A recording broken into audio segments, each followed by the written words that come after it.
Well, welcome everyone. It's chilly December 22nd morning. This is our last council meeting for 2022, and I will call this meeting to order. I think we're all here, so there are no one excused from the meeting today. I will move to the minutes of our December 8th council meeting. Are there any errors or omissions noted? And if not, a motion to approve those minutes would be in order.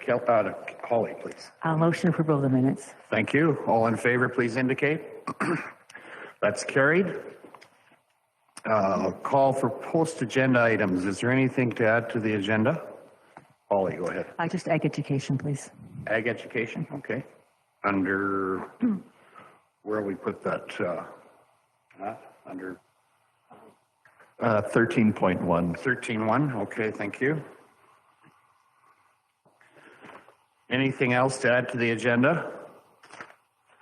If there's nothing, a motion to approve the agenda. Thank you. Amanda, all in favor, please indicate.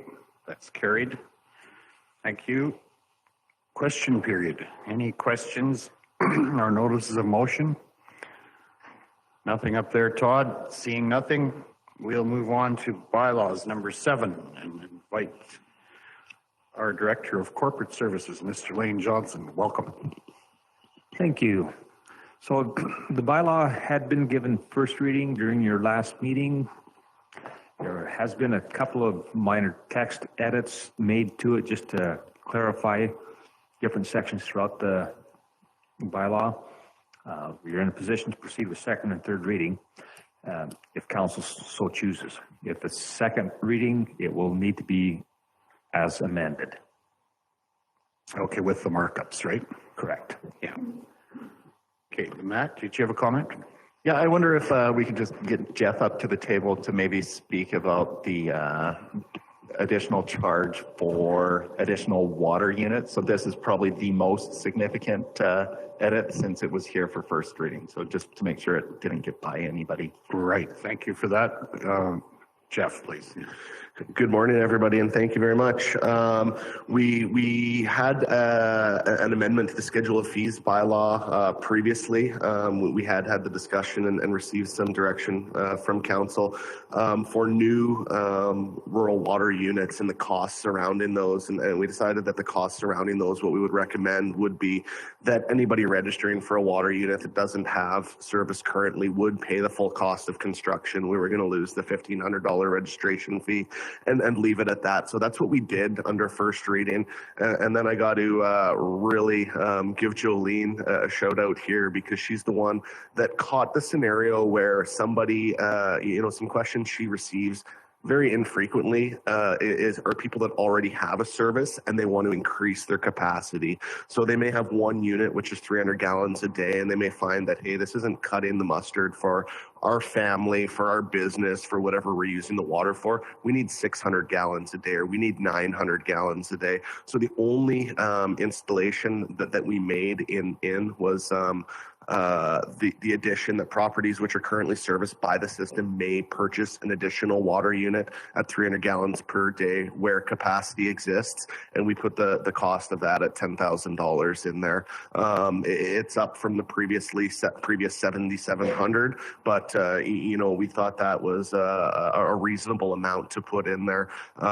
We understand that people do need additional water capacity for certain operations, for probably more so commercial and processing operations, but we did need a cost to insert in there. So this will cover off any of those questions we get, but again, that $10,000 cost for the additional unit is really the replacement of the flow emitter assembly. The piping is all there. It's just the actual restricting orifice that regulates the amount of water. So there won't be any capital input from the county side to install infrastructure other than that one device that goes in their flow emitter assembly. So I'm happy to answer any questions. Thanks for that, Jeff. Are there questions? Neil, please, and then Greg. So I think that's a really good idea. You're probably too cheap with 10, but your actual cost is like $1,500 or something, or not even? Probably less than $100 for the flow emitting orifice. Okay, Greg. Okay. Dan, please. Not so much a question, but a concern. A lot of people are fairly familiar with those systems and understand how they work. And if they don't want to pay the 10,000, they can go from 300 gallons a day to however much they want a day by getting rid of that. My fear is that if it's too expensive, that's what they'll do. If it's cheap and affordable, then they'll gladly pay the price and do it the right way. If it's too expensive, they will just go ahead and do it the wrong way. So I'm afraid at 10,000, we're just forcing people to not do it the right way. Sorry, clarify that some more, Dan. Like you're concerned that people will Just change remove- the orifice on their own, remove the orifice. emitter. Yeah, Yeah. And What's then the check and there's no balance on limit on that? how much they're getting every day. yeah. Theft of water is an incredibly hard thing to pinpoint and put a finger on without going into how the rural water distribution system works fully and whatnot. We do have a process in place, and NRSC monitors distribution in hamlets and distribution on the rural laterals, and they look for spikes and bumps and jumps in this. They've been doing a really good job. They've noticed a few water issues in Tilly just based on their distribution flow increasing. So now that we've been running the rural water distribution system over a period of time, we can start to see some of those annual trends and flows. You know, for instance, we know people use more water in June, July, and August than they do in January, February, March. So we begin to create that line of best fit of what that water consumption looks like. And then in return, we're looking at on the bi-monthly meter readings when we read each of those laterals to say, okay, are we having an issue with this lateral? Is there a spike and increased water consumption? And that's when we go and start looking for a break or a leak somewhere along the line. And if we can't find that, then we move on to looking more specifically. And the method that the rural water system was implemented in makes it pretty easy for us to narrow down on that specific lateral, and then from there it's a bit of a chasing game. We understand that water theft is a thing in the rural and the urban areas, and like I say, it's a very tough thing to combat. Yeah, I'm not, I understand the concern that people will take it upon themselves to do that. I think one reason that we want to put that cost up at $10,000 and instead of the, $500 or whatnot is we do want to safeguard a little bit the capacity of the system.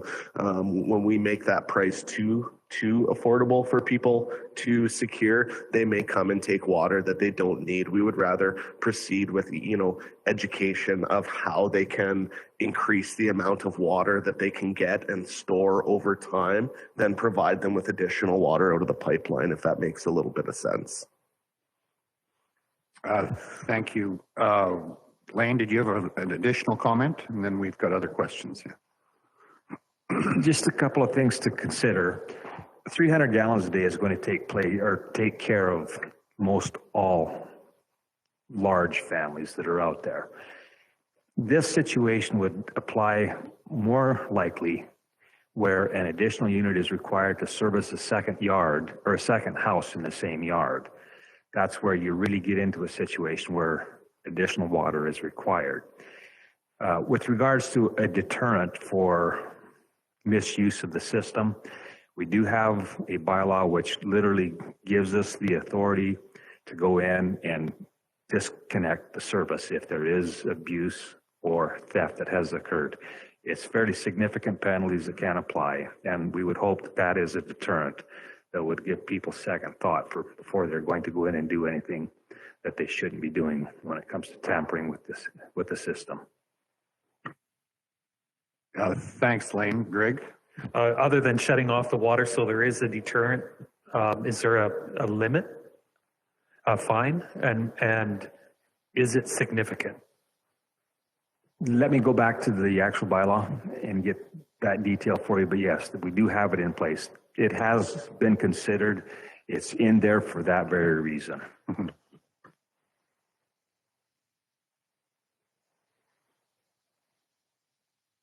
Neil, please. Do we finance these hookups? Like to make it easy for them? Can we? I won't speak to if we can. We have not in the past. Originally, when the rural water system was implemented and it was at a charge of $7,000 per unit, we did put a program in place to receive a $1,000 deposit and finance the remaining $6,000 over a 5-year period at 5% interest. That kind of went away when we dropped the original registration of the project down to $1,000 back in 2011, and I think a lot of it was feedback received from council at that time that the county didn't want to act as a bank or a lending institution. There was other places that people could go and at the time get a pretty reasonable deal on borrowing that money. Holly, please. Thanks. I think I'd like to move second reading. Pardon me? I'd like to move second reading. Okay, I have one question first because the $10,000 fee that you referred to, Jeff, is there any conditions on that? Is that like, how about a scenario where a second housing unit goes in on a site where using that same installation just makes sense? Does that always incur a $10,000 cost under this circumstance? Under this scenario, yes, a second dwelling would incur that same cost. And you know, there's a couple of asterisks surrounding that. That's assuming that this second dwelling is using the same service line that the first dwelling was going to use. So it's being piped into the same cistern, running through the same flow emitter, and the service is then going to 2 homes. Now, if that house was being installed on the same property as another existing house that already had the service, but there was a decision made that no, we want to service this with a separate cistern, a separate service line, a separate installation than the other existing house, then that would fall under the other policy where they would pay for full cost of construction and hook up to get that line over to the new location. Right. I guess I'm just contemplating a potential exception to the standard. I mean, I agree with what we've done because there needs to be an incentive for people to pay for additional services. But there are also situations where legitimately out in the country, there are efficiencies that are gained from people building their homes in the same yard and that kind of thing. I wonder if that's something that can simply be handled on an individual basis if it needed to be. I'm not suggesting changing this at this point, but it is something to consider because we do deal with exceptions fairly regularly around this table. Dan, please. There's a couple scenarios that come to mind that I just absolutely don't agree with this. So let's say you've got one service on a property right now. They want to add another septic tank or another cistern, another service. But rather than go off of the same 300 gallons that service is getting, they want to sign up for a whole new service, get their whole emitter connected to a different cistern. So you have 2 emitter assemblies, 2 cisterns, but tied in after the curb, so ahead of the pressure. There's no cost to the county. You can charge your $1,500 for a service setup. Like I said, there's no extra cost. There's no nothing. They buy everything like everybody else did. But now that's going to cost them $10,000 instead of $1,500. But again, there's no extra cost for us. Yeah, so a couple things with that scenario. So past the service valve, the curb stop, we don't allow any fittings before that line gets to the compression fitting on the bottom of the flow emitter assembly. So we do not allow 2 services to run out of the same curb stop. If that was the case, then we would take a look at how we would design a new service valve curb stop installation in that same yard. And we have this situation happen in a number of places where we've got 2 service valves immediately adjacent to each other. So under that scenario where somebody wanted a whole new service, we would then resort to installing another curb stop on the property and servicing it off of that line. So yeah, there would be a cost to the county, but not 8,500. Yeah, that would be totally independent of each specific scenario. You know, a lot. I won't get into all the details, but we may have to come under the road from a larger size line. We may not be able to tee into that 1.5 or 40 mil service line that comes across the road to provide it adequately. And when you say cost to the county, yes, there would be cost to the county, but under the policy that would be quoted out, and that would actually be a cost borne by the applicant for that service. So That would be on top of the 10,000? no, 10,000 is only if they want to use the same cistern and increase the size of their flow regulator. Yeah. And like I say, the $10,000 was picked as, you know, a bit of an inflationary increase on that 7,700, and also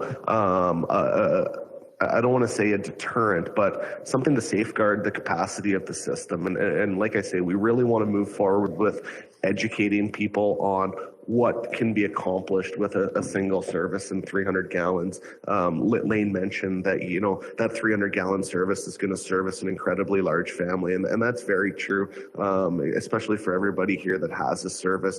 You understand how much water that is. And then there's a lot of tools and tips and tricks to take that water, store that water, increase your storage capacity, that is going to make it go a lot further. We have a number of services out, but we don't distribute 300 gallons of water per year for every service. We're way underneath of that. And that's because when everybody's cistern's full, their water shuts off and they don't get that flow regulated water at 0.25 gallons per minute. So that's just, again, goes back to speak, you know, if we ever look at a lateral where, say, we've got 10 users, we know we shouldn't be giving more than 3,000 gallons per day. All of a sudden, if we're pushing out 3,500 gallons a day to that lateral of 10 users, we know that there's an issue somewhere along that lateral, whether it's a break, whether it's somebody stealing water, so on and so forth. So we have the ability to zoom in on that and take a closer look, and the authority to go in and inspect the installations as well. Thanks, Jeff. Dan, you have another comment? Yeah, I don't think residences are going to be requesting this because 300 gallons a day is huge. This is mostly going to be business that's going to be requesting these extra increased emitters. I think we can handle the too large of an increase in flow with our approval process. We can look at it and educate and whatnot as they come in and wanting it more. If they understand the deal and we agree that there's room there for them to have it, we let them have it. If there's not, we don't let them have it. But I'm going to stick to it that if you make it $10,000, you're going to end up having problems almost for sure. If you make it the 1,500 for an extra size emitter, I think people will gladly buy in and they want to. And this is the $10,000 is us getting in the way of business development. I'm afraid of that. Okay, Kelly and then Neil. So I want to speak to. Go your mic.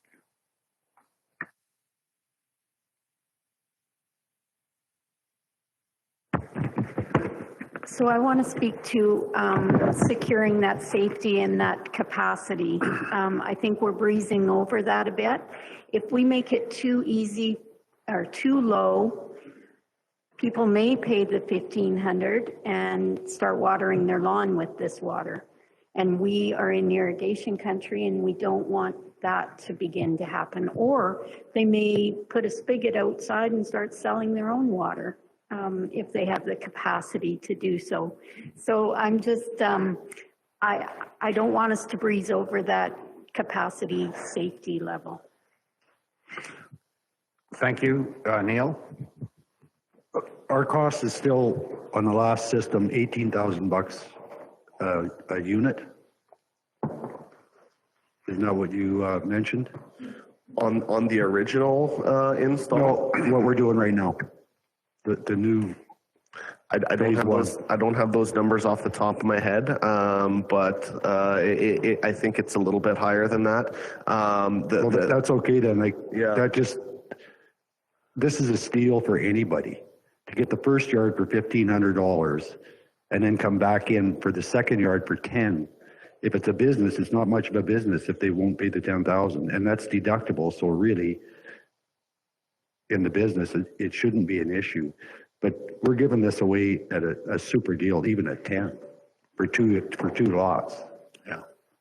I think the safeguard is well taken. I mean, that's well placed. And I think the other thing that we just simply are always aware of is that there can be other circumstances that have been unforeseen that arise, and as they do, we'll deal with them. Eh? I mean, I think this is a reasonable, I agree with what you're saying, Neil, it's a reasonable approach to safeguard the system, and we can deal with changes to this policy as we need to, I believe.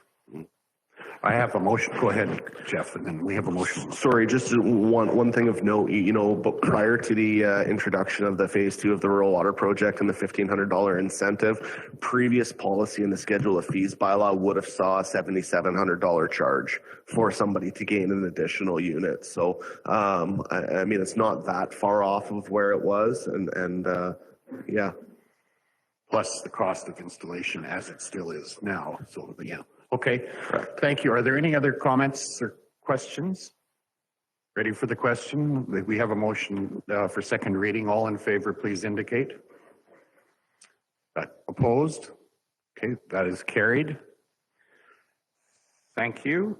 And similarly, we could entertain a motion for third reading. Kelly, please.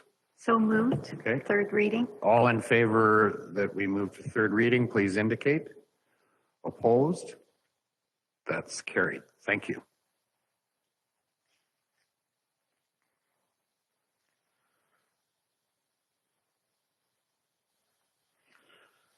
Let's move on to bylaw item number 7.2.1, right? Bylaw 2043-22, second reading. Go ahead.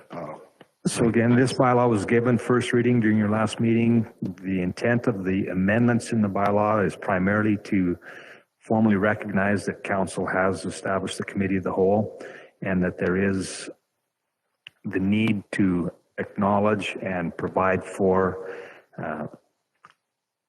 opportunities for the public and council members to participate in meetings electronically. So those are the main amendments to this bylaw.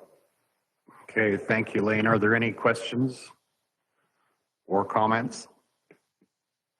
Greg, go ahead, please. I'd like to move this. Move second reading. Thank you. All in favor of second reading, please indicate. That's carried. Thank you. And similarly, we could entertain a motion for third reading. Adina, please.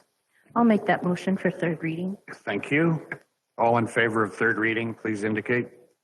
That is carried. Thank you.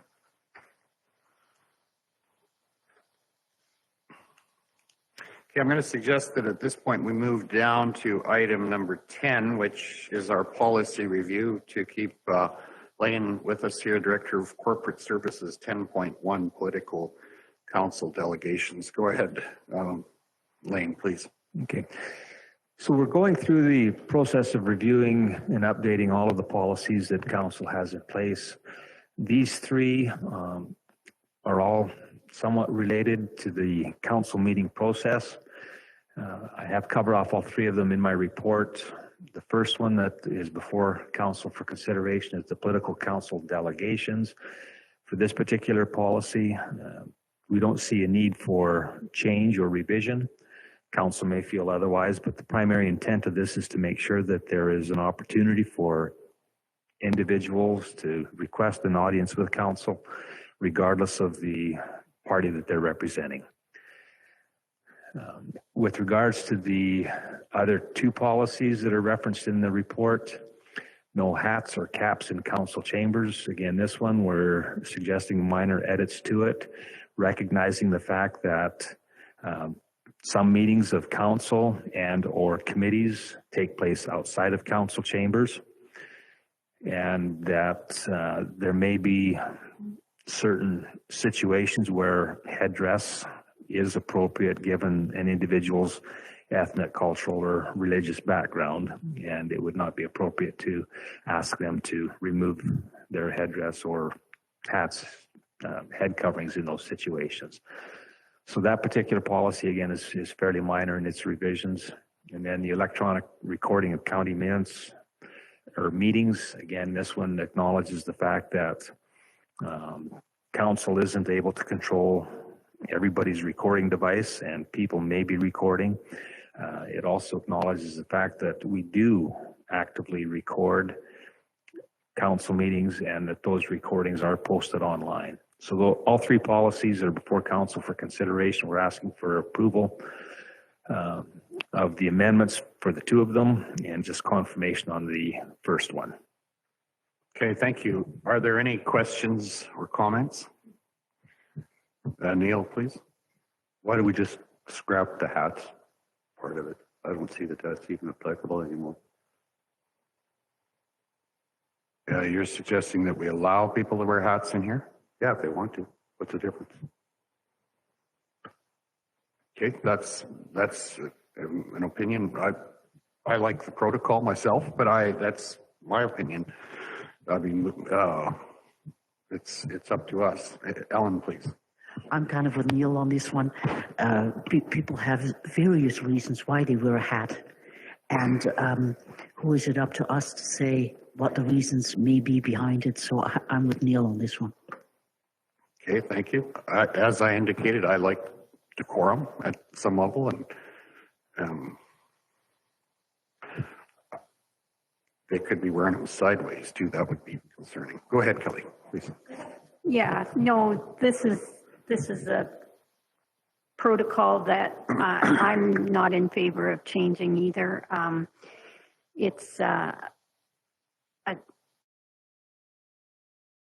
Why would we expect anything less of somebody coming to visit us? I don't know. I think this is something that we need to keep in place. Okay, thank you. We are dealing with these in order, and we're just approving policy. So let's we can come back to this one. We item number 10.1.1.1 would be a motion for the political council delegations. If someone's prepared to make that, Holly, please. I'll make that motion. Thank you. You've got a comment, Dan, please. Yeah. Question on that one. It looks like it's only for political delegation to come to council chambers and speak to us. Does it apply to if they want to have a meeting with council not during a regular council meeting, or is that a separate? For instance, the premier wanted to meet with us and the joint councils. Is that something that applies under this policy, or is that a completely separate item? Well, this one states that it is on council agenda, so it would be during a council meeting. It's a fact that you have the right to meet with whomever outside of council, but this one is where someone has requested a specific audience with council during a meeting. Okay. Any further questions? All in favor of the motion, please indicate. That's carried. Thank you. Let's move to item number 10.1.2.1. This is the motion with regard to no hats or caps in council chambers. Is there further discussion or a motion with regard to that? Lynette, please. I'll make the motion to approve that policy. Approve that policy. Is there any further discussion? Ready for the question? All in favor of the motion, please indicate. Okay, opposed? That is carried. Thank you. Let's move to item number 10.1.3.1. Motion for the electronic recording of county the meetings. Is there a motion or any further questions? Amanda, please. I'll make that motion. Thank you. Any further questions? If not, all in favor of that motion, please indicate. That is carried. Thank you. And that completes our policy review. Thank you, Lane. Appreciate that. Thank you.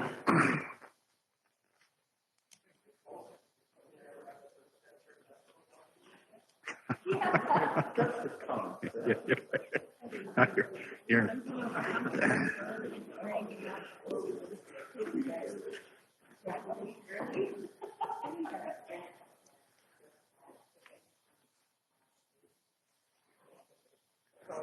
So a lot of air up there. Yeah. So we're going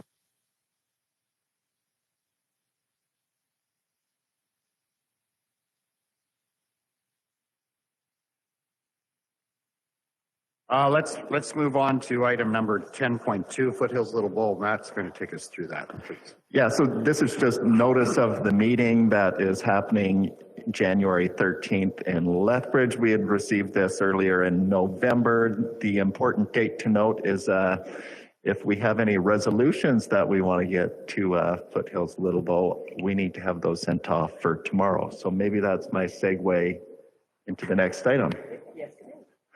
All right, so let's pop this up. Draft resolution. So your committee that council appointed has been hard at work drafting a resolution for adding an expiration date in conservation easement agreements. Initially, we had talked about a sunset clause, and the committee thought maybe it would be clearer to the layperson to just call it an expiry date. That draft resolution is in front of council, and I think the committee is open to amendments if you see fit, or approving it as it is drafted, and we'll send it on to Foothills Little Bowl. So turn it to you for comment. Thank you, Matt. Have you had an opportunity to review that, or are there any comments or questions?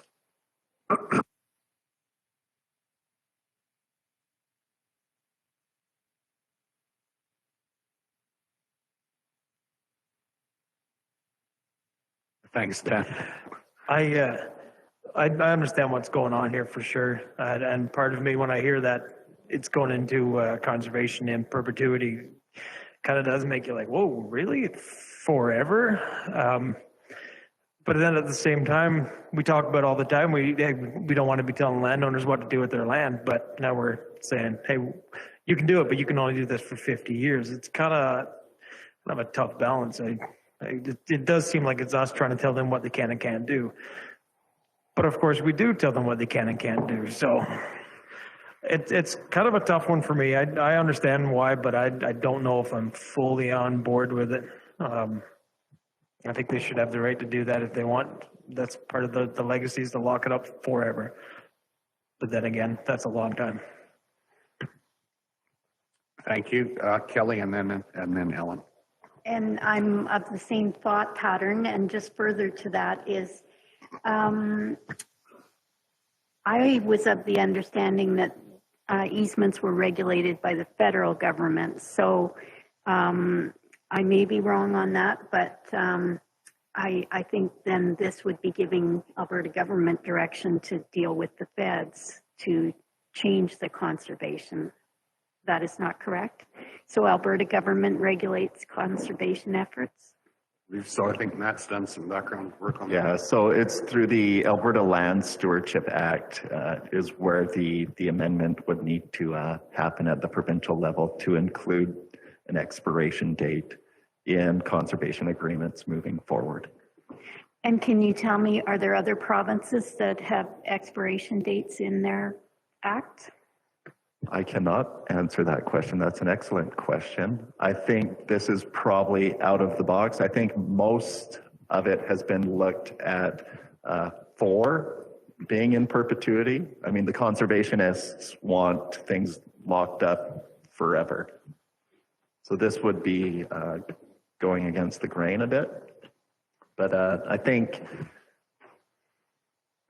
the meeting with committee was there should be some sober reflection about the things that we put in place forever. And there are some mechanisms currently where you can potentially have a conservation easement agreement amended, but they're pretty onerous and they're not likely to be successful, or involve anything less than getting lawyers involved, right? So you can have the minister overturn it, you can have both parties agree to overturn it while there's the conservationist on one side of that.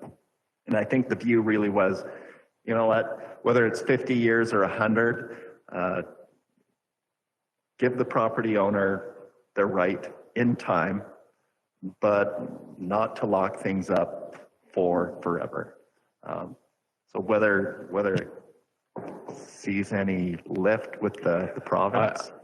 Yeah, I think one of the other considerations around it is that these typically are accompanied by a significant tax incentive, which this country operates on the fact that people do things and that business operates. And conservation easements are fine, but the fact that they're in perpetuity, I would see as a concern to that, because technically, theoretically, what could happen is the whole country could be tied up, and it's not going to happen. But suppose there's an island somewhere, not in Alberta, but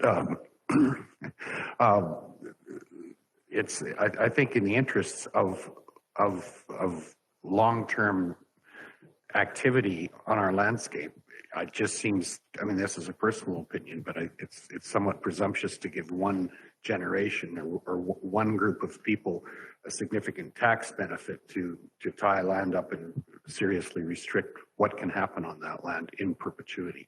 And there are exceptions. The minister can overturn it, or both parties can. But I think that the value of a conservation easement would actually go up if there was a limit or an expiration date, because then it could be reconsidered and if as with any other land use activity in this country, you know, the biggest benefit is paying for it 10 years ago, because everything that we do on the land is worth more today than it was 10 years ago. And I think that's part of the thinking from my perspective. But I'm talking too much. Go ahead, Ellen. And let's be honest, 50 years is really at least 2 generations. And it doesn't prevent that landowner who owns it then from locking that in again. It doesn't prevent that, does it?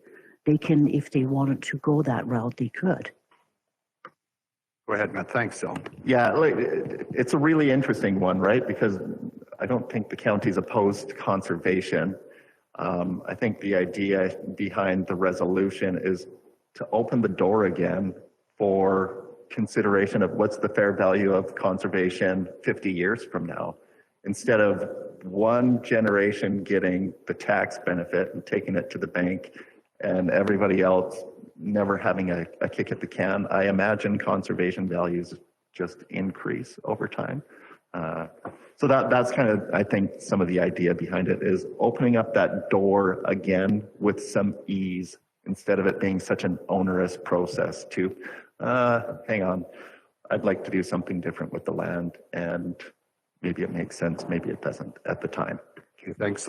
Thanks, Matt. I have Neil, and then Lynette, and then Greg. I think it's worth putting the resolution through, but I don't think it'll get any whole pile of traction. It might, but just to get people thinking about it a little bit, because I do know a couple of people that have done these and they're quite happy with this process. And we're going to get into, as Kelly brought up, this is private property and they can do with it what they want, kind of thing. But I agree with your line of thinking there. It's something, if people just become aware of it, maybe it'll go somewhere. I don't know what the shot is. I've heard people support the concept, but I don't disagree with you. Who knows whether it'll be successful on the floor of the convention. Lynette, please. Just to add to what Matt was saying, part of the way we looked at it too is that this doesn't take into account any type of inflation whatsoever, right? It's a one-time thing and then it's stuck there, right? Whereas you've changed the value of the land, and maybe not even necessarily for the good, but it has changed it and it's just a one-time thing. Whereas this way it would allow an appropriate amount to be allocated to these lands and stuff. I think it's just get people to think about it. Yeah. Thank you, Greg, and then Kelly. A question. when this land changes hands, it gets purchased, what happens with this land use? Does it just keep going in perpetuity with it being sold? So then it, basically, my thought on that is that now it takes away that opportunity for that new landowner to do what he wants to with the land. So we're talking one person now has tied up that land, so it can't be, nothing can be done with that land later on. So it almost counteracts that argument of land use, of being able to do what you want with your land. So just a thought. Okay. Kelly, please. Yeah, I'm gonna speak in favor of the motion. I think it's an uphill conversation, to be sure, but also opening eyes, and that's what makes me think that the federal government is involved, and that maybe we don't know all the aspects of the easement and the benefits for the landowner now or into the future, because I think there is a futuristic benefit as well under easement. But again, without knowing all the details, having the conversation and widening it to a broader audience, I think is a positive thing. Okay, thank you. What's the action we need to take here? I guess we need to motion to approve to take this forward, right? Holly, please. I'll make the motion to approve. Okay, thank you. Any further discussion? Seeing none, all in favor of the motion, please indicate. That's carried. Thank you.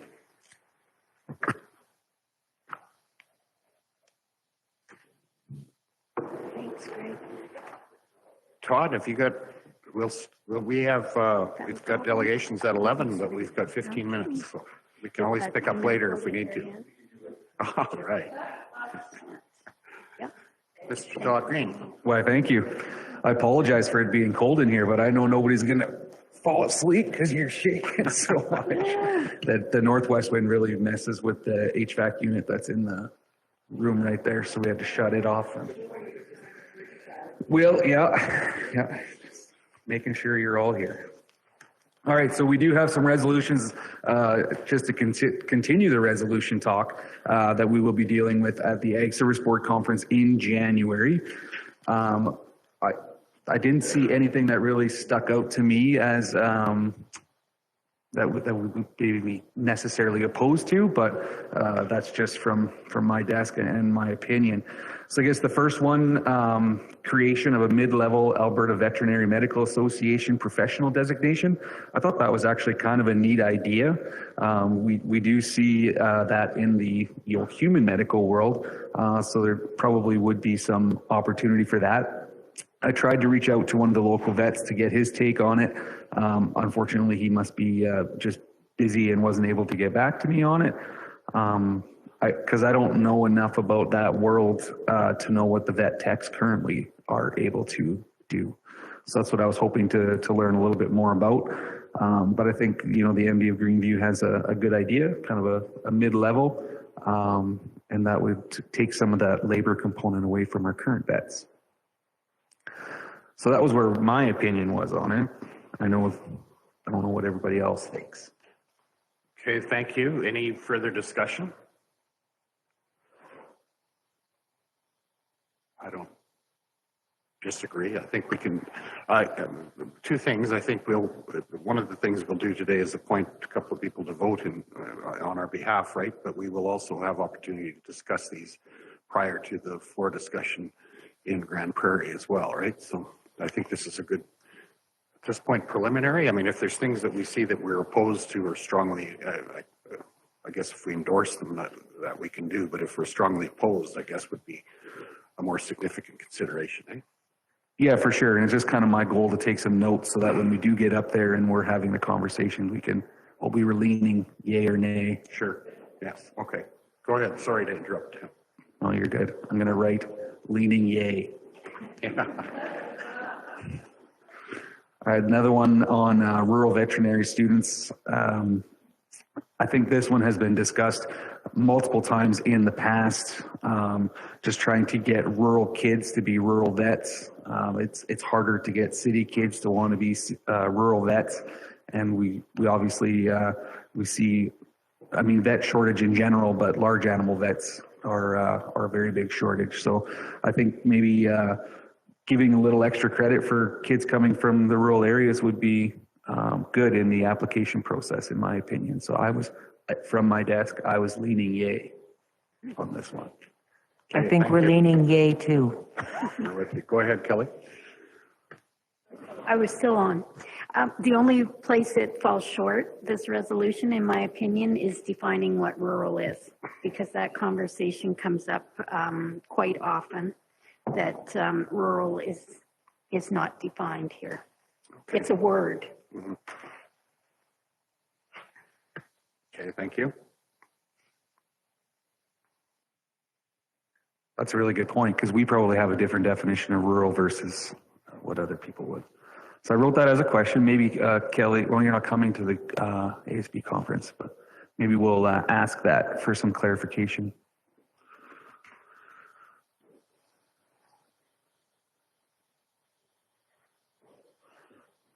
Sorry, slow note taker.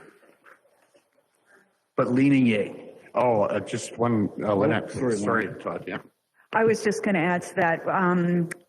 I know it specifies in there saying rural, but they were also talking about experience, like just having experiences. So you could have somebody that we wouldn't necessarily say is rural, but has the experience, right? That has had those life experiences that they feel would be an attribute to those ones to give them that extra little jump to get them into the program. Okay, thank you. Holly? I think you'd be careful with that because kids often go in thinking they want to do big animal and they switch to small animal, right? So I think it's we're trying to target something more for rural, so don't think we should muddy the waters too much. I think they get those definitions in the interview process, right? So if in the interview process, if that student has had experiences that would put them, you know, like what it was talking about was different classes that sometimes an urban setting that they would be able to have those other classes in their high schools, whereas the rural kids don't necessarily have access to those other classes, right? Wasn't that part of all of that too? Okay. Thank you. Can we carry on? Go ahead, Todd. All right, thank you. Applied Research Funding, or sorry, Applied Research Association funding. I think this story is as old as time. Applied Research Associations have been asking for stable funding for as long as I've worked at the county. They don't really have a great base funding. They never have. So it's really hard to keep good staff. It's really hard to improve on your capital investments if you don't have a kind of one lump sum that you know is going to be supporting your research going forward. So that I don't think this is a strange ask. I think this is an ask that's been asked a lot. With the new RDAR, it's very, and this is my outside looking in opinion, but it seems to be very project focused, not operationally focused. So it wouldn't hurt to have stable funding for our research. The provincial government backed away from provincially employed research scientists. So this is a great way to keep research going in our province without having employees. Thanks, Todd. Any questions? Seeing none, we'll carry on. All right, so grizzly bear population impact on agricultural production. I have zero history of grizzly bear information. Sorry. Holly has a question. Holly, please. Thanks. Just a question that came out of, I learned from RMA. RMA, the resolution should be provincially based. I'm wondering if that's a qualifier here. I mean, all these are really good for separate areas. Do we need to look at that as an issue? And then is there a number? Like, is 12 resolutions okay? Should we try to be more critical of saying which ones are more important? Where does it fall? That's a great question.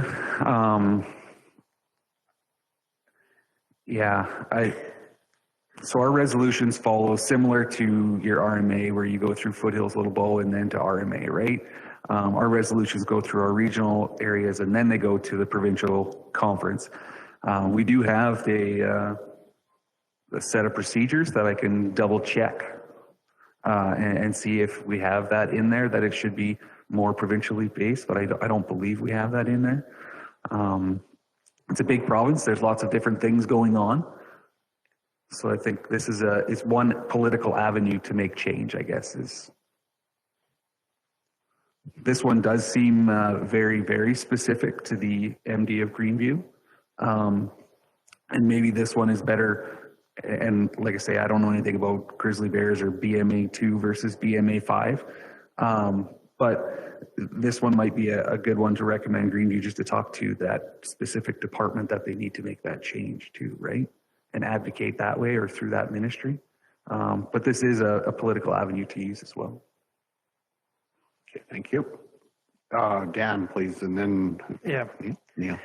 I don't know if this is a real issue for them or not, but if this is an issue that they need to get addressed, I don't think there's anything wrong with supporting our fellow municipalities in one of these days. We'll be wanting support, and we'll hope they'll throw it behind us as well.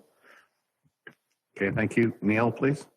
Yeah, I agree with Dan on this one, and we did support wild boar, which only affected 2 counties, 2 or 3 up north, just because they need our support. I see this as being almost exactly the same thing. Good, thank you. Okay, go ahead, Todd. All right. So from Saddle Hills, the landowner special license. I think this one, I don't have a lot of experience. We don't have landowner special license this far south, but they do where there's a fair amount of ungulate damage, and that the special license for elks, I think, is makes sense to me, and it makes sense that elk don't know the borders of my land versus Arno's land versus Matt's land, so we shouldn't just have to control maybe a population in just our specific little area. So I thought this one seemed very logical and probably a relatively easy change for those areas that need that. I would agree. We do, however, have access to landowner tags for elk in this. For elk? Yeah. Oh. Yeah, it's not entirely common, but it's available. Yeah. Oh, I did not know that. Anyway, go ahead. Thanks. Yeah. That was all I had on that one. It seemed relatively easy to support from my point of view. Yeah, for sure. I think so. All right, we're doing pretty good. So enforcement of the Water Management of Alberta Act, enforcement of water management in the Alberta Water Act, coming from the county of Two Hills. I think we hosted a meeting or an online kind of webinar, seminar series last winter, and we worked with the guys from the Water Act and the Wetland Policy, and they were very honest and said they're very understaffed for what they have to do for reviewing different, maybe it's somebody that's doing something they're not supposed to, maybe it's a road construction where we need some Water Act approvals. We know that they're underfunded and understaffed, just from their staff perspective for sure. So I think this one was relatively easy to entertain, a yay vote in my opinion. But it's also my opinion that anytime we've asked for more Alberta government staff, it never really came to fruition. So it's a good ask, but we don't usually see much in terms of action on these items. We will get a very well-worded letter back, though.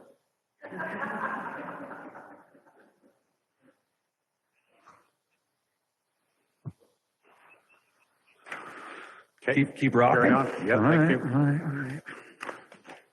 All right, so a campaign to raise awareness on the disparity between consumer pricing and producer revenue. I think you see this on the social media all the time, especially when it comes to, maybe it's because it's the world that I live in a little bit, but the price of beef in the store versus the price of beef, or sorry, the price that the beef producers get or cattle producers get. I think this is valuable for people to understand. I don't know, I feel like it's going to fall on deaf ears, and I don't know how that education goes out.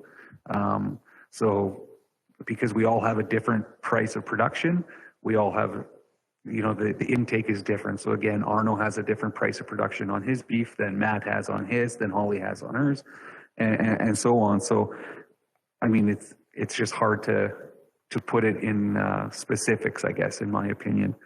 And there's a lot of middlemen in that world, in the beef world, and probably in the wheat world, and the barley world, and the canola world too. So I like it though. I think it's great. And anytime that we can close the disconnect between kind of urban and rural is great. And if information is the way to do it, it never hurts. Okay, thank you. Any discussion on that? Seeing none, we'll move ahead.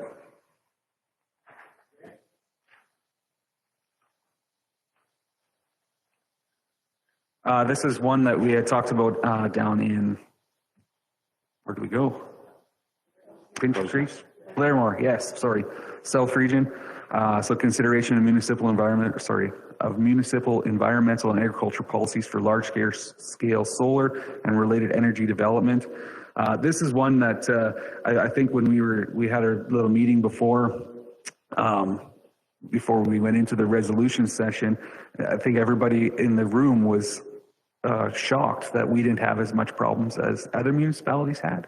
And I think we were kind of maybe just well educated early on in the process. So we've had a different experience than County of Warner has and Vulcan County has. So we've got great people like Jeff and Maria that really know how to get involved in the process when we need to get involved in the process, where they hadn't had those experiences yet in the other municipalities. I don't remember if we, after discussion, supported this in Blairmore or not.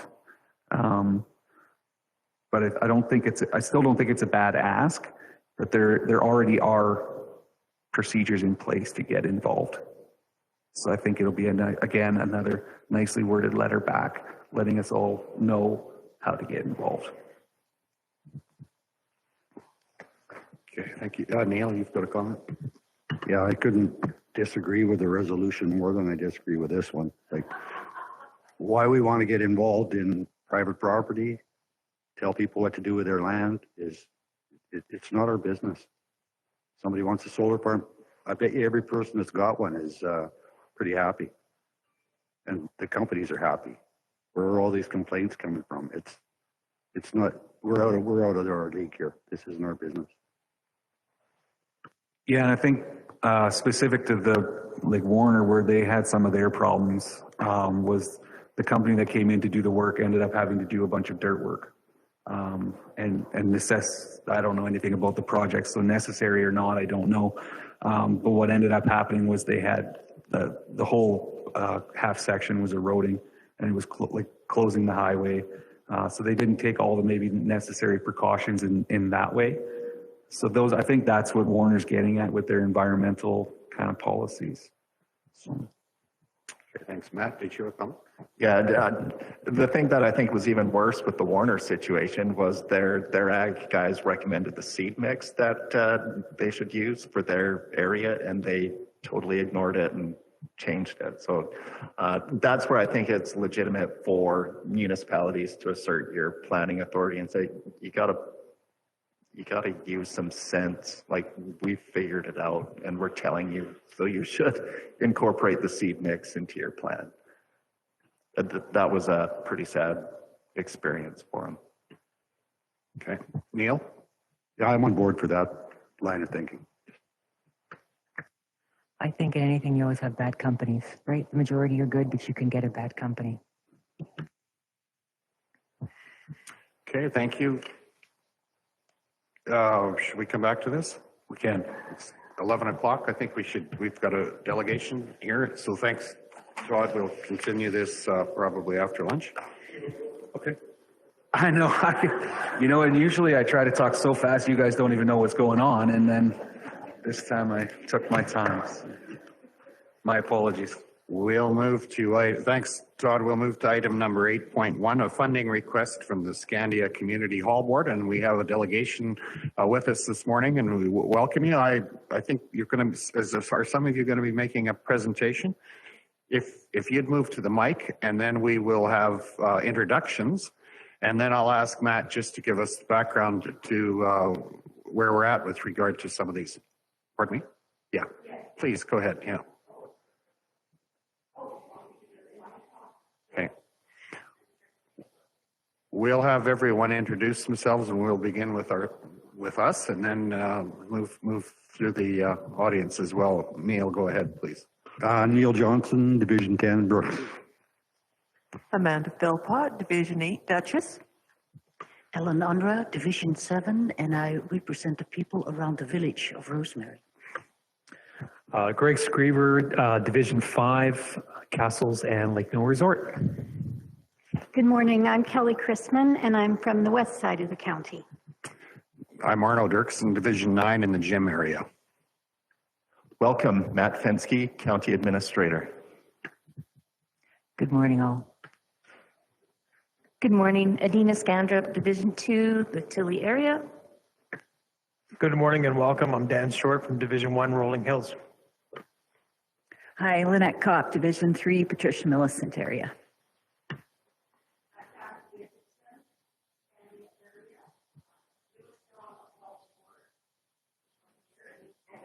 Oh, If you need a mic, is there a mic by you? Yeah. Yeah, if you just, Yeah, push the red. Oh, hi. I'm Echo Chandler from the town of Scandia. I am the chair of the Scandia Community Center, and I've been on the board for 25 years. I've been there a long time. Try that again. I'm Kathy Jacobson from Scandia area. I've just been on the board for just over a year. I'm one of the newer members. thank you, and we'll, Ariana, please. Yeah. Ariana Nielsen, Executive Assistant.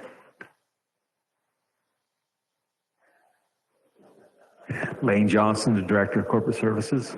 Okay, thank you. And we'll just go through the rest of the audience. You don't probably need mics, but if you just introduce yourselves, please. Introduce yourself. Oh, sorry. Yeah. I'm on the Scandia Hall Board as well. Yes. Great. Yeah. That's Broadway.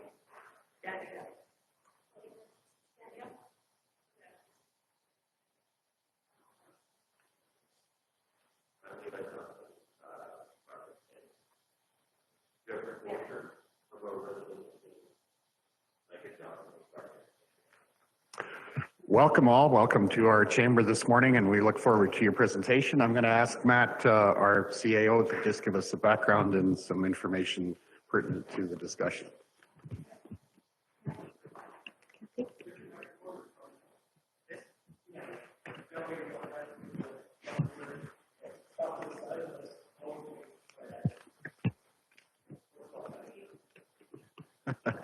All right.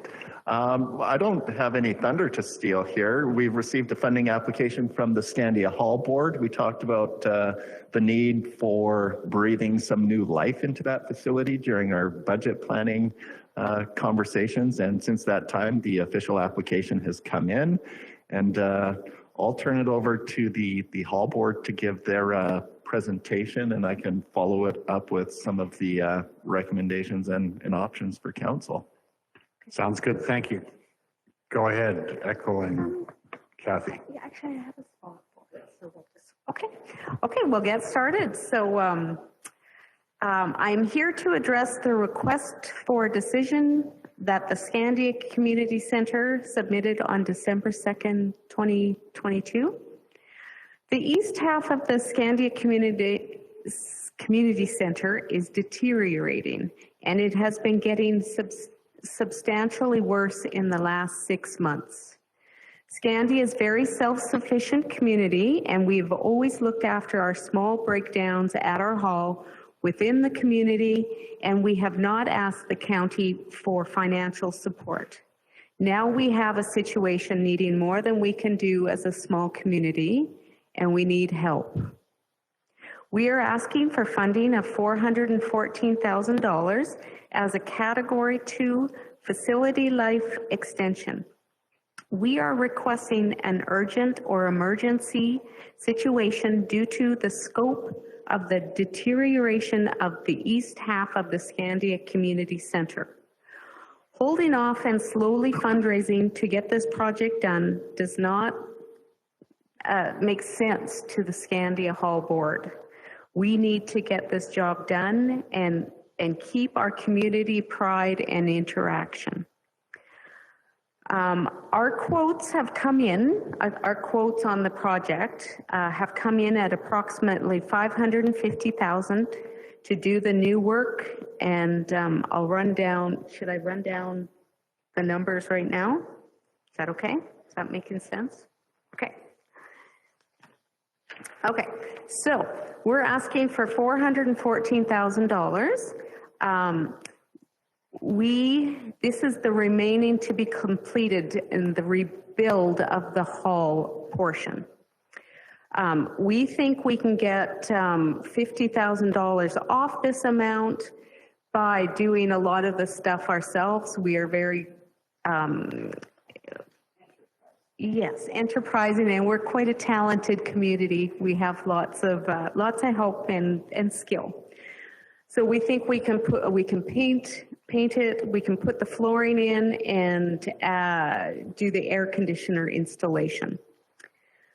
Okay, so then that brings us down to $500,000. So then we think, then we know we have $36,000 in our bank account, and Scandia Hall always seems to keep a healthy bank account. We just always have it on hand in case there is an issue that we need to deal with. So then that brings us down to $464,000 for the project. Then we think we can raise $50,000 just in community donations and fundraise in the community. So this makes our request $414,000. Is there any questions on that? Is that half clear? Okay, thank you. Okay. So then, so we want to replace the east half of the hall, and it with a structurally safe and sound building. We only want to replace what we currently have. Our rebuild will not be extravagant, and it will just be functional. So it'll just make sense. Since 2017, the Scandia Community Center has spent $134,000 on hall upgrades on the west end. It holds our kitchens, our washroom, our bar, and our Scandia post office. And it is on a concrete pad, and it is very secure and sound. The Scandia Community Center will apply for provincial grants, and if we receive any money from the province, we will pay a portion of that back to the county. Like, we don't want to be greedy, we just want to get this job done, and we want to work with you and save you money. We don't want to take the money, but we're at that point where we need help. So we are applying for $125,000 in January for the Community Facility Engagement Program. And yeah, so fingers crossed on that. I guess if we apply for that in January, we'll know by July, if we get any.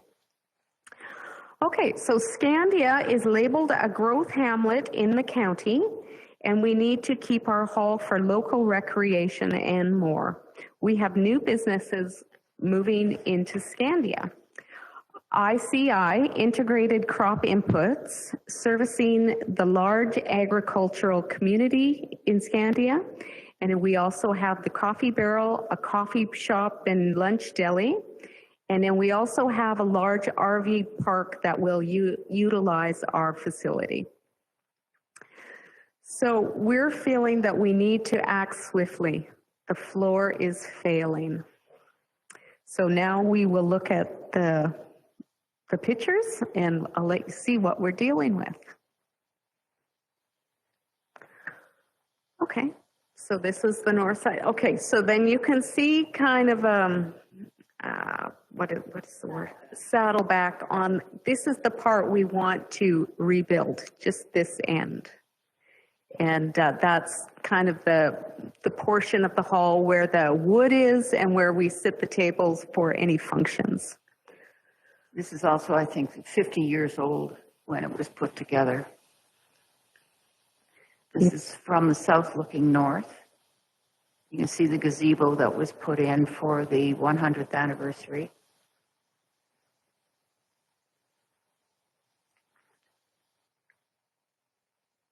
This is the interior. And you can see the roof. We're getting the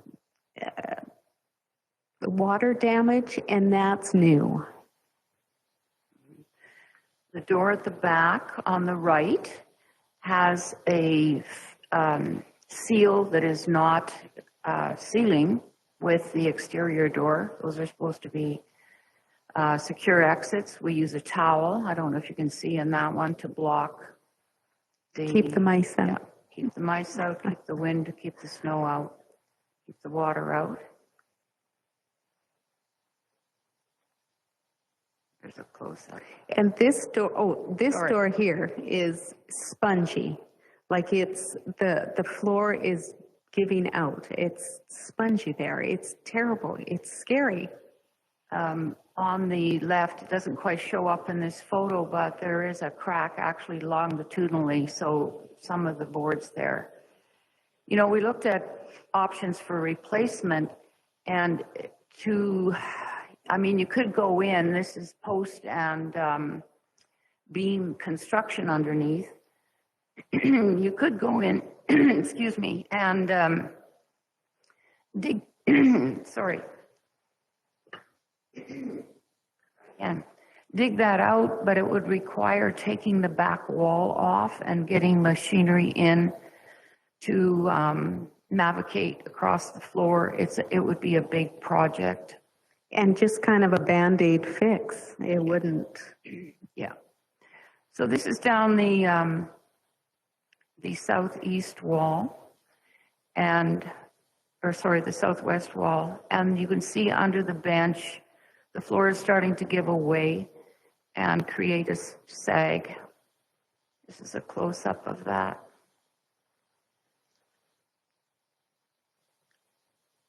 The floor is no longer able to be refinished. The last time it was refinished, the people mentioned to Echo, I think you were involved in that, and they said this is the last time. Yeah, the tongue and groove, there's no more option for any more sanding down. And I think this flooring was reused from another hall or even the Jenny Lynn School that was taken down. So it was, there were people donated their time to take each one of those slabs and clean them all out and to put them into place. There's a lot of community effort involved. It's been well used.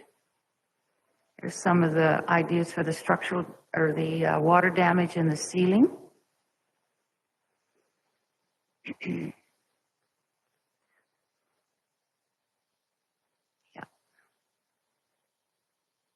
This was a project for the 2017 centennial. The names of more of the historical landowners are all listed on there for the different sections of land.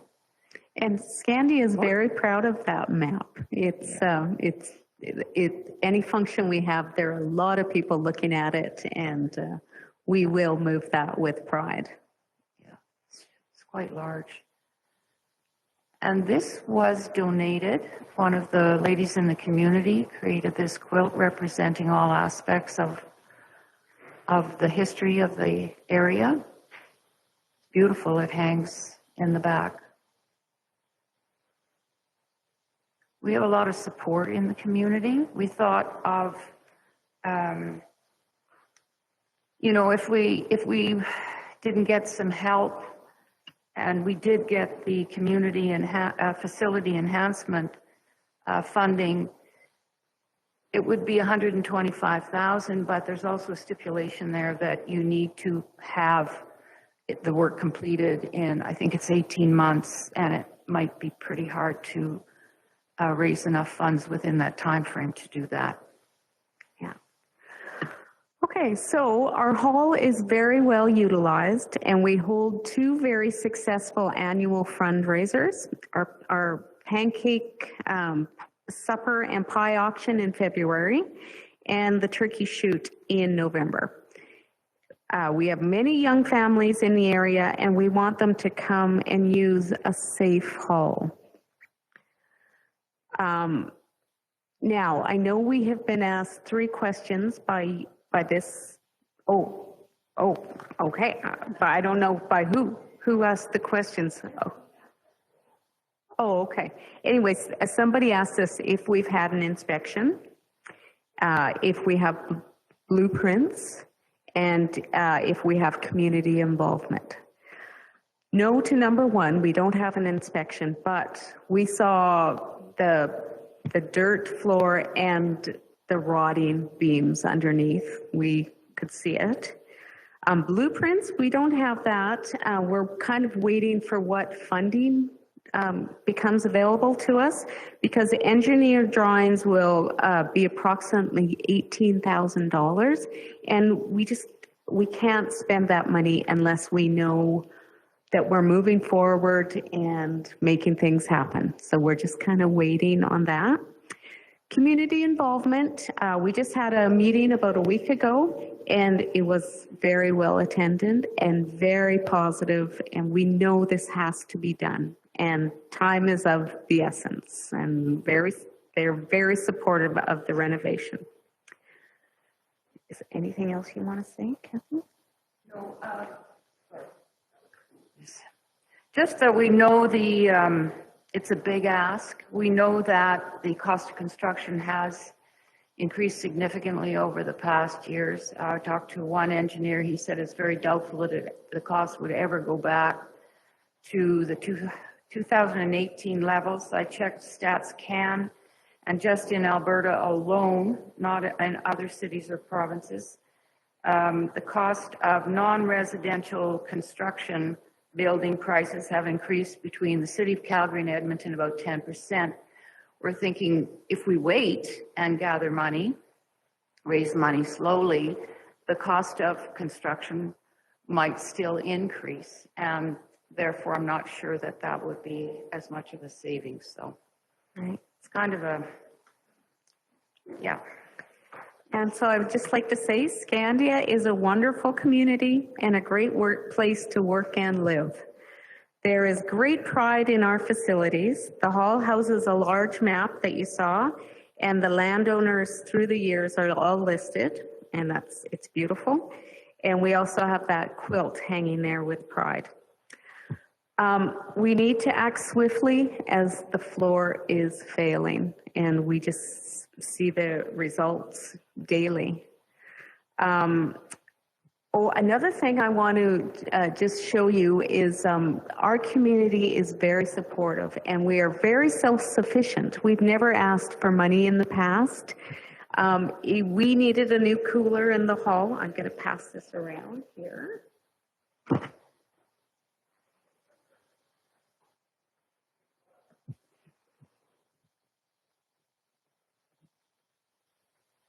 On this picture, you'll see we needed to buy this cooler, get it picked up, and then bring it into the hall, and then it wouldn't fit through the doors. So it was like, oh man. So then we had to lift it up, slide it through the opening in the, so the opening in the, so turn it on its side, slide it in, and then place it. So it was a big deal. And it got, if you ask in Scandia, you get it done. So we appreciate our people in Scandia that are so willing to please. And I just want, anything else, Kathy? I think we're getting there. I want to thank you for considering our request. I think we have to do this sooner rather than later. And I thank you for listening to our ask. Thank you. Thank you for that presentation, and there probably are some questions around the table, and so we'll take a few minutes for questions. And I had one. I mean, basically, you're proposing to replace the Quonset style structure, right? Yes, we want to rip it down, and we will spend our $36,000 we have in our account to get that removed and done. Then we have to get it packed and put a concrete pad down. Right. So it's secure and square. Okay, good. And, Amanda, please, and then Kelly. Hi, Echo. Hi. I noticed on your pictures, there's markings on the floor for courts or like basketball or whatever. Does the school use that hall? No, they don't. It's quite a low ceiling in there, and they just don't. And it's spongy, and it's kind of, yeah, it's not super good. Okay. My second question is feasibility. How many other outlining areas would use that hall besides Scandia? Well, we have, I mean, for our pancake supper, we have Rolling Hills, Rainier, Bow City, they all come down, and we have a few from Vauxhall come up to it. Like, we are quite central, really, in the small communities. And what was I going to mention? Oh, we were thinking of putting a little stage in the corner, kind of like the Castles Hall has. Nothing fancy, just a little stage so that we could have the school in if they want to put on, shows and whatever. So we want to open it up. Okay, and my last question, I know that here in my notes that the Mennonite community uses the halls on Sunday. Now, will they continue to use the hall, or are they planning to build their own facility? What's that look like down the road? I don't really know. I mean, we have a large Mennonite support group, and we have lots of Mennonites living in the hamlet, and they have kids that age, and they're getting lots of grandkids, so they are, they're very enthusiastic about it. We had 2 guys come to work on after our meeting, and they were talking to Reese about this project, and they were very excited. Like, it's getting some excitement going in Scandia. Thank you, Echo. You're welcome. Thank you. First, I want to acknowledge and thank all the volunteers for the work, for keeping community going and keeping this hall especially operational. I have some questions around utilization. I know you used the word very well in your presentation. I don't see it reflected in the income. Can you point to me, can you tell me what your usage income would be on the use of this hall? That's 2019. Okay, so I can tell you right now, I'll give you 2021, or I can give you 2020. So I can clarify something. When people rent the hall, we don't call it income, we call it donations. So that could be confusing. Yeah. Yeah. And it's partly because it came back when someone went to a lottery teaching thing years ago for the casino. They said, we can't have any income. We have to have it, or won't be able to do casinos. So that was a change. So yeah, it won't show up as income. Lots just show up as donations. Okay. That's an interesting thought pattern. Then my other question is around the renovations that you've done to the hall over the last $134,000. Have you received building permits for those? Because I don't recall seeing any building permits come through. We did for the post office. Okay. We did get one for that. It's been the most recent one. Where the other things, we just put new floor in, and it's just kind of inside upgrades. Okay, yes. Good. And just for clarity for everybody, this hall is owned by the County of Newell. Is that correct? This hall is owned by the Scandia Community Center, but we lease it from the county, I think. So the land is the County of Newell. Correct. Correct. Thank you. Okay. Matt, clarity on that? So if we own the land, we own the investment on the property. Is that not correct? I'm going to punt this one to Lane because he's our lease agreement fellow. These ones are really interesting though, right? Where the county owns the land and another party has leased the land for nominal amount, and, you know, they kind of get to do what they want with the building. The interesting question is what happens at the end of its life? Go ahead, Lynn. Yeah. This lease agreement is an older historical one. The one that we have currently in place, the template that we use for other organizations, it clearly spells out what the responsibility of the county and the community group is when it comes to the facility that's placed on it. Usually when there's a structure on the property and the land is owned by the county, at the end of the agreement, the facility and the land is retained by the county. Okay, thank you. Just further to that, I know that liability, because we're the landowner, no matter what liability we're talking about, would fall to the landowner. So that's where I'm needing clarity. I think the property owner would be the county. Go ahead, Lynn. Yes, Yeah, thanks. the current lease agreements that we are working with require the community groups to maintain liability insurance as well. So they have coverage, the county has coverage. Ultimately, if there's a claim, we would have to work through which company is involved. Okay, thank you. Any other questions, Neil? It's a good project, but there's also a hall in Rainier that's in probably worse shape than this one. Bow City. Has there been any thought of maybe a centralized hall for all three of you? I know that's, everybody likes to be provincial, but. Go ahead. Holly, you have a comment with regard to that? Yeah, it is.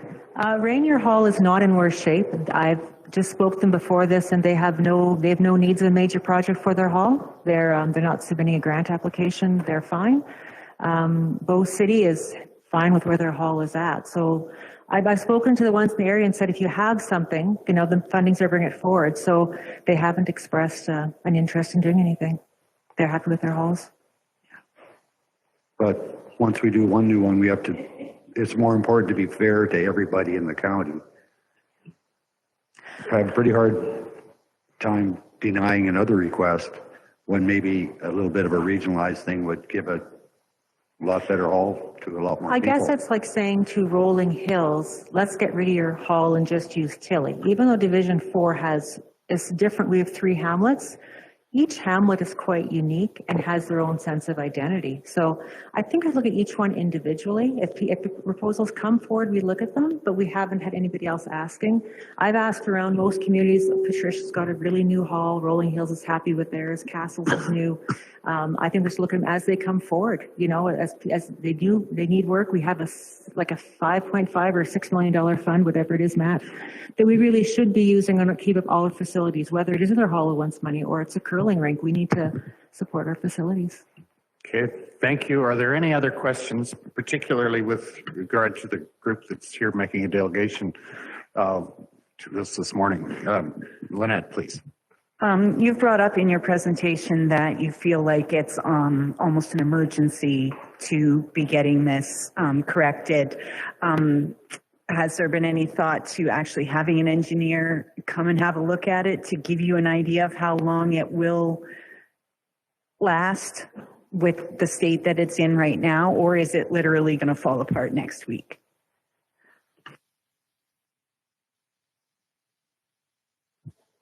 We haven't asked an engineer to come in and have a look at the current situation and evaluate whether it is structurally sound or how long it will last.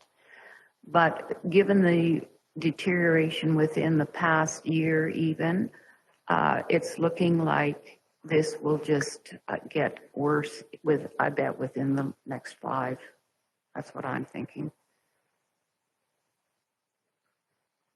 Okay, thank you. Holly, please. I was actually really surprised when we had a community meeting and I went and stood on that part of the floor by the door. It really feels like you're going to break through, and that is really new. I mean, it's been a problem for a while, but that deterioration on that particular corner was really surprising to me.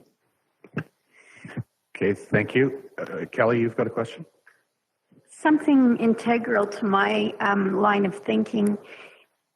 Is there a fundraiser planned during this winter month for this project? So what we thought first, before involving the community as a whole, was to see what our financial options were. So that would be assessing what grants are available, what the County of Newell maybe has to offer, and then put together a list of companies who donate, businesses in the area. I have several pages of those, and also look at further fundraisers and options for design, etc. When we know that this is a possibility, it could happen. If it could happen, then that's where we will take off as far as planning fundraisers, and there will have to be a few. And we will have to move fast, and we will. Okay. Thank you. If there's are there any other questions? We have another delegation or some presentations to make at beginning in a few minutes here, or actually right away, but I don't want to limit any questions that council has. We will further discuss this later in our agenda as well. So we probably won't bring this to conclusion right now, but if there's any other questions, I would appreciate council bringing them forward at this point.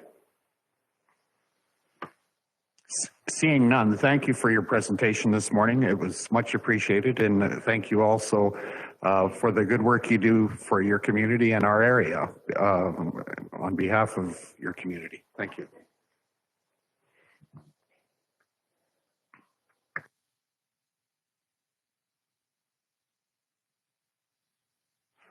I'm going to, Holly, sorry. Oh, I'm going to suggest we take a 5-minute recess and then reconvene with the group that's attending with us in a few minutes, please. Let's reconvene our meeting, please.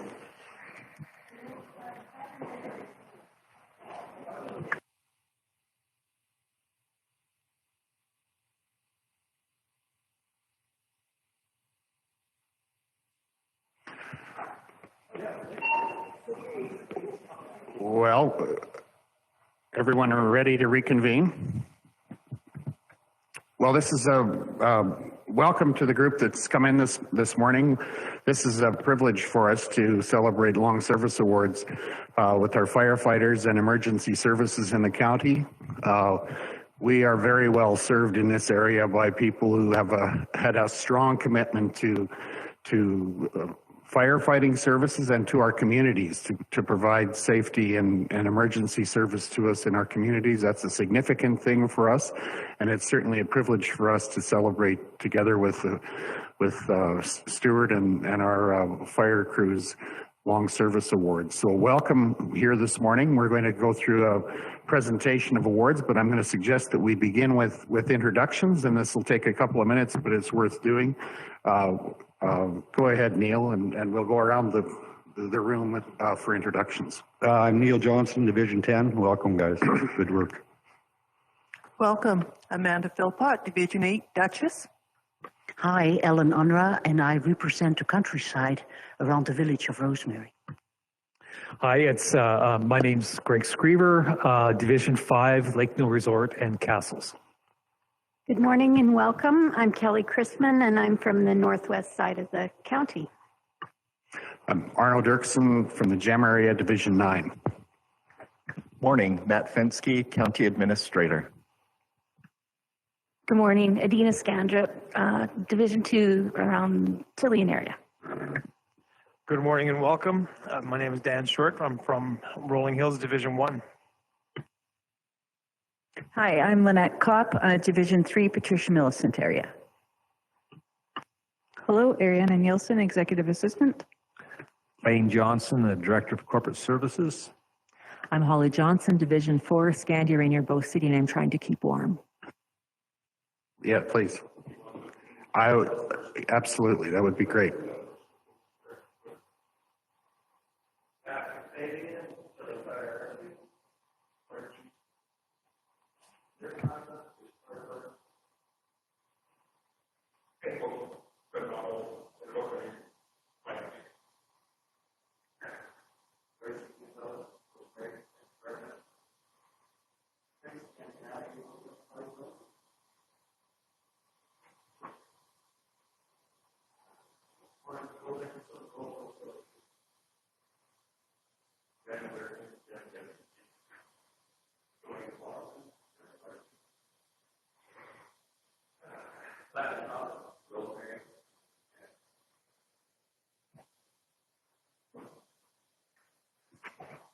And hiding in the back there is Kevin Swanson, Fire Chief for the Brooks Fire Department, and Barry Yokoyama, Deputy Fire Chief for the Brooks Fire Department. And another one that was too afraid to say something, Ashley, my administrative assistant, and she's going to help me out this morning. So without any further ado, Council, good morning, and thank you very much for having us today. Today I come to you with some great success stories within our fire service. As Council knows, but maybe many of the public doesn't know, the fire departments in the County of Newell are strictly volunteer service. This service consists of 9 fire departments, 120 firefighters outside of the City of Brooks. If we were to include the City of Brooks, we're getting closer to 200 firefighters total. These firefighters are men and women that have their everyday jobs, family lives, with the hustle of shunting children around and doing things like hockey tournaments, dance recitals, or at this time of year, Christmas concerts, as well as being involved with other organizations within their communities. These extraordinary people, without hesitation, drop what they are doing to assist their local fire departments when the fire tones go off. They leave their hot dinners, warm beds at 2 in the morning, and family events to go and try their best to make a difference with a positive outcome every time. These individuals also take additional time, other than emergency calls, to train to be the best firefighter they can be. With the recent County of Newell challenge coins that were created, on the one side it states, professional standards, volunteer pride. I truly believe this to be a true statement within the County of Newell. With all the busyness in life, it is seldom that we see volunteer firefighters stay for a long time, but every now and then we get a few that have served for such a long time that the province and the government of Canada recognizes their commitment through long-time service awards. Today, I'd like to take a second to recognize these volunteers to you and the rest of the County of Newell. In an age when life is extremely busy and everyone has their own things to work through and deal with, it's very seldom that you see the kind of volunteerism that each and every one of these firefighters have shown on their respective fire departments and their communities. It makes me very proud to take a second and recognize the selfless dedication and commitment that you have all shown over the past years. So at this time, Arno, if you wouldn't mind coming up, and myself and Ashley will, and yourself will present these awards to the firefighters. Absolutely, thank you. Sure.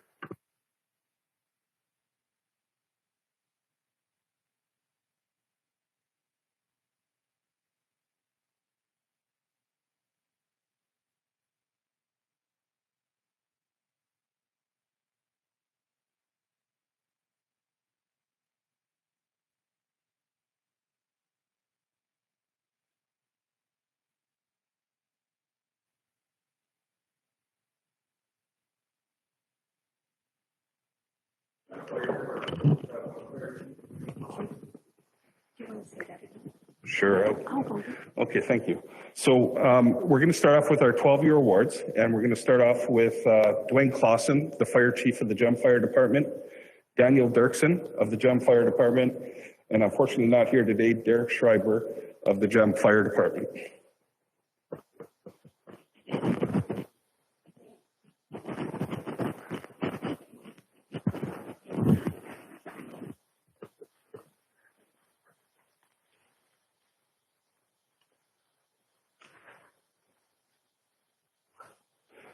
Also, we have from the Patricia Fire Department for 12 years, Derek Brown John.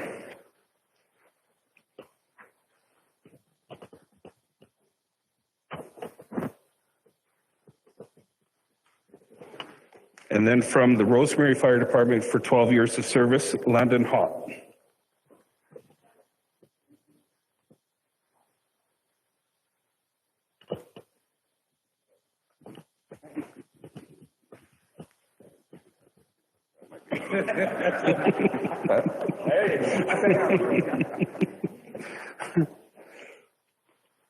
Perfect.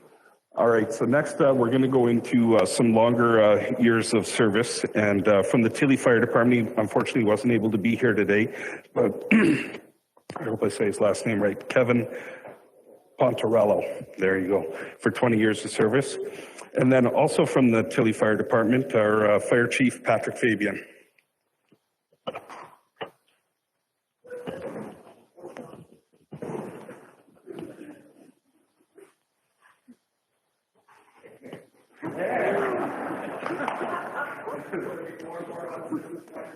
There we go. All right. There you go. Perfect. Also with 20 years of service from the Rosemary Fire Department, Matthew Jensen, and he's not able to be here today. So we're going to move ahead 10 more years. So we have 30 years of fire service, and congratulations to Chief Bill Dickinson from the Rolling Hills Fire Department.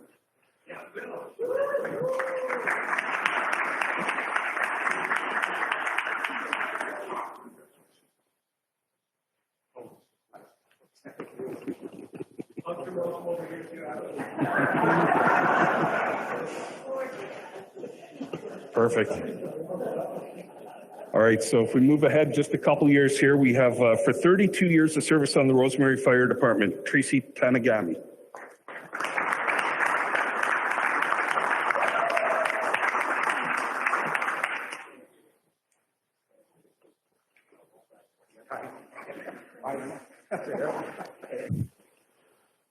And not well last, but definitely don't want to give any more recognition to what everybody else has had. But it's really, really rare and just extraordinary when we have a fire department member that's been on a fire department for 40 years. And Darcy Neufeld from Rosemary, thank you very much for your service for 40 years.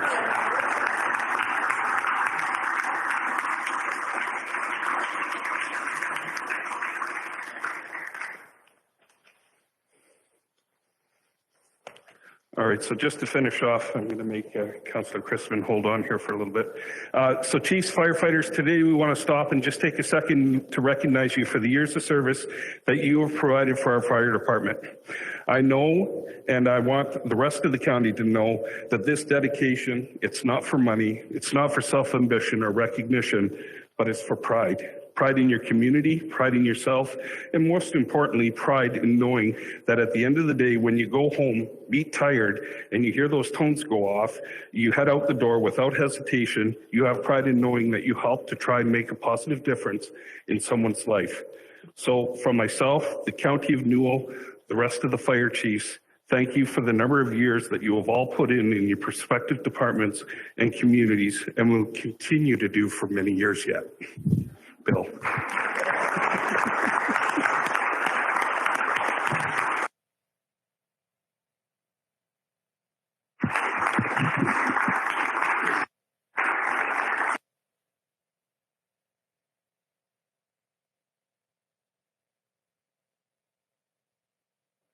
Thank you, Stuart. And I just want to reiterate that thank you very much to all of you for all of the work you put in getting ready, being for days like this. I think any one of us knows how important it is to have help when you need it, and how rewarding, how gratifying it is to know that there's people who come whenever it's needed. And we thank you all for that, and for all of the support that you have behind you in businesses and families and communities that appreciate what you do. Thank you very much. Yes.